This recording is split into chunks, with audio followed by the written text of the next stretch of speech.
Lately, I've been feeling a lot like the old Jewish waiter at the delicatessen, you know, the one who's approaching his table of regulars, and he asks, "Is anything okay?"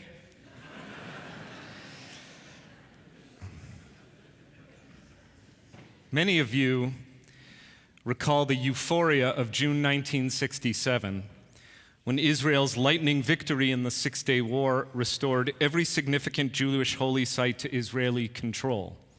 A triumph greeted with something very much like religious ecstasy, even by the non-religious. Today, Jewish euphoria has evaporated, replaced by Jewish dysphoria. Despite Israel's stunning military successes in the last year against Hezbollah and against Iran's Islamic regime, and the collapse of Syria's Assad regime, Jews worldwide are not okay. Our hostages languish, starved and tortured in Hamas's tunnels. The grinding war, the human suffering in Gaza, the mental and physical toll on Israeli soldiers, Hamas's refusal to surrender, and the global unpopularity of Israel's government all weigh heavily upon us. Add to this the horrifying rise in anti-Semitism, including the firebombing of Pennsylvania Governor Josh Shapiro's home on the night of Pesach, and murder sprees targeting Jews in Washington, D.C. and Boulder, Colorado, not for any connection to Israel, mind you, but because they are Jews. As if this weren't enough, the prospect of a New York City mayoral candidate who espouses anti-Israel rhetoric leads one to conclude everything is not okay. In Hebrew, okay is beseder, meaning in order, like a Passover Seder. Everything in its right place, with a cohesive narrative. They tried to kill us, we won, let's eat. It's even said, though this may be more folklore than etymology, that the word copacetic derives from the Hebrew hakol beseder, meaning everything's okay. Today, hakol lo beseder, everything is not okay. As if in the blink of an eye, we've awakened to a world turned upside down. Our ancestors warned this could happen, but it seemed inconceivable. Jews, once valued for our contributions to Western society, now feel like a despised minority. Israel, once a heroic David, is now cast as the Goliath of the Middle East. This nosedive from euphoria to dysphoria feels acute for older generations. Gen Z Jews and younger, it should be noted, have never known a world that admired Israel. And so they may be more inured to Jewish dysphoria, a fact that only contributes to Jewish dysphoria. However young or old, the question for each of us on this first day of a new year is this: how to be a Jew today. I was speaking this summer with Helene Gray, past president of WRT, whose perspective runs through the story of her mother, Celia Kenner, a Shoah survivor hidden in a barn by a righteous Polish Catholic woman during the Holocaust. Last month, I had the privilege to stand under the chuppah with Celia's grandson, Helene's son, Sam, as he took his wedding vows with Betsy, a miraculous coda to a miraculous story. As we were reflecting on the astonishing ups and downs of Jewish history, Helene and I agreed on the following: there is a lot more oi than joy these days. Things are not beseder. But, she noted, it's not like we're the first Jews to face hard times. I think we can do this, she said, because we are Jews, and we do hard things. I am not addressing my remarks this morning to or about Israel's leaders. I am not demanding what governments, Israel's or America's or any others should or should not do. I'm speaking to us, this congregation, whose Jewish values shape how we view Israel, Gaza, anti-Semitism, ourselves, and this painful inflection point in Jewish history. My message is for us, the Jewish people, especially for those of us who call WRT home. Like generations before us who stared into the abyss, we must refuse to let this moment in Jewish history define us as victims. For Judaism has always affirmed our capacity to change the course of our lives, even when the course of Jewish history plunges into darkness. Because more than the chosen people, we Jews are a choosing people, charged with choosing to affirm the possibility of a better tomorrow, even when today looks very much lo beseder. It's like what Professor Michael Cohen, the head of the Jewish Studies Department at Tulane, always says. You know what it's called when Jews almost die off or get exterminated, but then don't? Living, thriving. So today, we're going to explore how we go on living and thriving and doing hard things, drawing on the Jewish courage of the figure of the first Jew, Abraham, role model for Jewish courage in a world gone wrong. Abraham's story, as told through Torah and Midrash, offers a masterclass in courage, showing how Abraham surmounted 10 trials, culminating in the Akedah, the last trial, the binding of Isaac. Among his many tests, the rabbis listed Abraham's confrontation with the polytheism of his homeland, leaving home forever to follow the one God of Jewish destiny. Their promised land offered Abraham and Sarah little respite. They faced famine and forced displacement. At one point, Abraham got tangled up in a military campaign of 4 kings against 5, in case you thought that the Middle East got screwed up only recently. In the course of that war, Abraham's nephew was abducted. Nor was Abraham's domestic life a walk in the park. Time and again, fate dashed Abraham and Sarah's dreams of raising children. The rabbis include among Abraham's trials the story we heard last night in Rabbi Platkow's remarks, the expulsion of their maidservant Hagar from their household, together with their son Ishmael. Only in extreme advanced age did Sarah finally, improbably, conceive. Oh, and I didn't even mention that as soon as Isaac is born, God introduces this interesting new practice called a bris. So yes, you could say that the life and times of the very first Jews were lo beseder. And yet, we all learn and grow and evolve more from our trials and tribulations than from when things are hakol beseder. So drawing on his trials, let's consider 3 facets of Abraham's courage, each one applicable today. First, we will consider Abraham the iconoclast. Abraham's journey begins when he leaves his home in Ur-Kasdim, Mesopotamia, today's Iraq, when God summoned him, Lech Lecha, go forth, which literally means go unto yourself. Abraham was to undertake a journey not only of geography, but also of spirituality, a journey of the soul. In so doing, he discovered that everything he thought he knew about the world no longer made sense. Bowing down before statues of wood and stone seemed to Abraham the height of religious hypocrisy.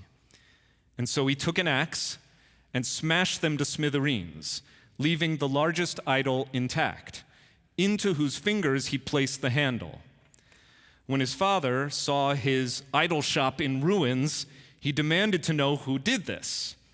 Abraham pointed to the last idol standing and said, "That guy with an axe in his hand." Terach raged back, "You know they have no power." And Abraham, I like to imagine, said, "Gotcha, Dad."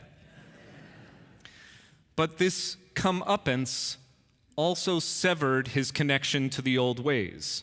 It meant that Abraham had to leave forever. And so henceforth the Torah will refer to him as Ivri, a Hebrew, which is a Hebrew word that means literally to cross over to the other side, which the rabbis interpreted to mean that the whole world was on one side while he was on the other. In an ideological sense, that is, Abraham against the world. To be an Ivri, to be a Hebrew, to be a Jew today, is to summon the courage to stand against the world and refuse to bow down before the idols of our time. To be a Jew today requires Abraham's iconoclastic courage to resist the idols of today. Simplistic narratives published as morality plays, opinion posturing as fact, slogans that reduce complex realities to sound bites. That Judaism places questions, not answers, at the heart of the Seder says much about our religious priorities. Deepen the conversation, probe for truth, let questions yield more questions. And our countercultural nature, our willingness to sail against prevailing winds, has always come at a cost. When, 2,000 years ago, we were told, worship our Messiah, the Jew said, we will wait. When told, bow before our prophet, the Jew said, our prophets told us to hold fast to Torah, a tree of life. When told again and again, you have no home among us, we sought new homes in new lands, and at last, we returned to the land of Abraham and Sarah. So when many now propose to cheers and plaudits that we have no legitimate claim to our ancestral land because others also lay claim to it, that elite academia now rewrites history to portray Jewish refugees as settler colonizers, and colors a complex civilizational confrontation between jihadism and democracy as white supremacy versus indigenousness, when media fixate on Gaza while marginalizing the suffering in Darfur, Ukraine, or Yemen, to name but a few, we must summon Abraham's iconoclastic courage and say, I am a Jew, and Israel is the nation state of the Jewish people. And whatever else happens in this awful war, may it end speedily. Israel will remain the Jewish state after it's over. This may not play well in mixed company. You may face demands to defend a war over which you have no decision-making authority. You may endure accusations of playing the anti-Semitism card when we know it's not a game and we're not playing. What can I say, my friends? Welcome to being a Jew. We do hard things. And so we would turn again to Abraham, his trials and his courage, especially as rescuer of his kin. In a macabre foreshadowing of our present moment, the Torah reports that Abraham more than once risked his life in order to extricate family members taken hostage. In that war of 4 kings against 5, Abraham's nephew Lot was abducted. Lot was what we might call in Yiddish a nebuch, a shlemazel, a person whose only luck was bad luck. And yet Abraham took up arms to deliver him from danger. Years later, it happened again to Lot, Nebuch, this time in Sodom, and again, Abraham showed up to rescue him. We Jews don't give up on our hostages. For 718 days, we have demanded their release. I can think of no holier use of this pulpit and this first day of a new year than to ask each of us to join in demanding their return, without which this war cannot end. And so on your way out of the sanctuary, please consider taking a yellow pin and wearing it until the last hostage comes home. Drawing attention to the plight of our captives is one small, meaningful act of Abrahamic courage that will remind the world why Israel went to war in the first place. And this takes us to the third model of courage exemplified by Abraham, protester. Aggrieved by the sin and corruption of Sodom and Gomorrah, God intends to annihilate the cities, reducing them to rubble. Once again, Abraham responds, not with complacency, but with courage, even before the very God with whom he has just sealed a covenant of loyalty. Abraham says, Chalila lecha, me asot kadavar hazeh, Lahamit tzadik im rasha, v'haya chatzadik karasha. Chalila lach, hashofet kol haaretz lo ya'aseh mishpat? How dare you do such a thing, to bring death upon the innocent as well as the guilty, to treat innocent and guilty the same? How dare you? Shall not the judge of all the earth do justice? Abraham's courage transforms outrage into an ethical axiom that even in a world on fire, justice still matters. Argument, debate, dispute, protest. If you've ever met our people, you know these predilections run deep and strong among the Jews. Judaism not only sanctions but sanctifies argument and protest when it is done for the sake of justice. But Abraham's protest was rooted in his prior courage as an iconoclast and a rescuer. He had what we call skin in the game, sacrificing, as we have heard, again and again and again for his faith and his people before demanding justice for others. Abraham's challenge to God, therefore, is rooted in deep love and loyalty, not melodramatic moralizing. With this in mind, consider Uri Feinberg, a close friend to Kelly and me, and a friend to many of us here at WRT, having guided several congregational trips to Israel, including our solidarity mission with Cantor Kleinman after October 7th. Throughout the war, even with no tourist groups to take around, Uri has been my guide, helping shape my perspectives on the war through his unique lens, that of a Reformed Jewish Zionist educator, married to Meryl, and Abba to 3 daughters, 2 in the IDF reserves. His oldest daughter served in the Iron Dome units, and his youngest presently serving in an infantry combat unit. I recently sent Uri a little message over WhatsApp wishing him a Shabbat of hope and reflection, to which he shot back in a classic Israeli way, not sure about hope and reflection. More like anger and action. We seem to be going to each and every protest, march, and rally. Uri has actually referred to the last 100 Saturdays on the streets of Tel Aviv as his weekly date night with his wife. We go for the hostages for sure, he says, but also along with watching our daughters, nephews, and children of friends in uniform heading out to another round of reserves, each protest becomes another space that reminds us of who we really are, of what we stand for as Israelis, and why we haven't given up on our country. Their protest, especially with children in the IDF, is the opposite of a luxury belief. It's a courageous stand with real stakes. Unlike most protests abroad, which target Israel, their protests are with Israel, grounded in love and commitment.